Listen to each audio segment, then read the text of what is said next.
Dövlət Su Ehtiyatları Agentliyinin tabeliyində olan Şəmkir Maşın kanalının istismarı idarəsi 2026-cı ildə Şəmkir və ətraf rayonların suvarılmasını mütəşəkkil yerinə yetirmək, o cümlədən əhalini keyfiyyətli və dayanıqlı içməli su ilə fasiləsiz olaraq təmin etmək üçün işlərini davam etdirir. İlin əvvəlindən kanallarda və nasos stansiyalarda müxtəlif qurğu və avadanlıqların təmir işləri aparılıb.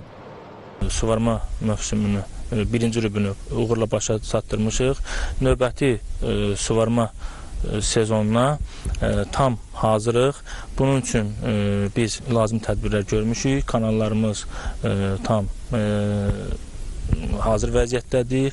Ambarda suyun səviyyəsi normaldır. Hal-hazırda 100 milyon metr kubdan artıq su var. Yaz, yay, payız dövrünə 2026-cı ilin suvarma mövsümünə tam hazırıq.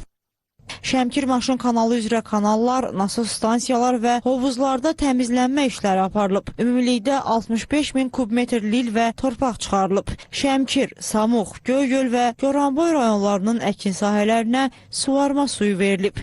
Həmçinin Şəmkir və Gəncə şəhərlərinin içməli su təminatı yaxşılaşdırılıb. Yaz aylarında çaylarda asılı və dib gətirmələrinin miqdarı çoxaldığından bu problemlər istənilən çayda yaşanır. Xüsusilə Kür çayında.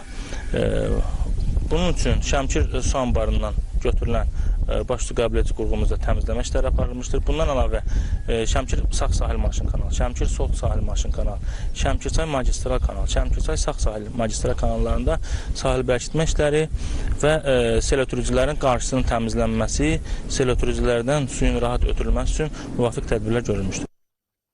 Qeyd edək ki, Şəmkirçay su anbarının ümumi tutumu 164,5 milyon kubmetr, faydalı həcmi 156,5 milyon kubmetrdir. Ambarda müxtəlif tünellər və suyun paylanması üçün magistral və qidalandırıcı kanallar qurulub. Hazırda kifayət qədər su ehtiyatı var və bu 2026-cı ildə ətraf rayonların su təminatını yaxşılaşdıracaq.